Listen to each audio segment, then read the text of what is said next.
wallahi ka bi duniya da abin cikin ta takalmi na Mustapha Mahmudu Sayyidul Kauni uwa uba fansa kanka takalmi duk wanda ya musa wannan da ni da shi ba ni ka bi duniya ma da abin cikin ta ba wai ba mu fa mun faɗi ko da kan kusan fa bai dau ba yara kaɗa haya kuna na gano ba ku ba takalmin nan fa kun ilahu ya tafi ku duk ya shige ta aljanna na faɗa ku yanka ni kai zakin begen annabi Muhammadu Rasulullahi sallallahu alaihi wa sallam muna kaunar shi takalmin nan ka faɗa muna kaunar shi akan takalmin annabi Muhammadu ina da zafin kishi kuma ma na yadda wallahi a yanka ni akan shi mu akidar mu ta ɗari ka hayya mun zaɓe shi ina tausayin ka tun yanzu wallahi idan ka bar shi ko a hoto idan na gan shi sumina na tashi kai har mala'iku suna kaunan shi don matsayin su wallahi bai kai bana shi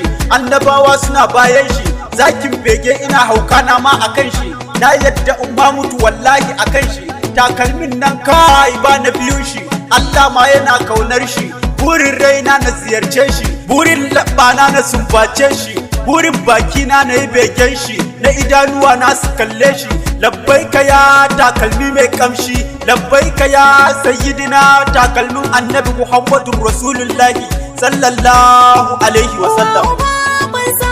ka takalmi duk wanda ya musa wannan da ni da shi ba ne labbaika taka dai takalmi kai ne ma abun faɗin mu babba har karami nai fansar rai gare ka mai girma takalmi ka fi duniya masayi mai daraja takalmi ni fa da aljanna ma na fi son shi takalmi ka fi duniya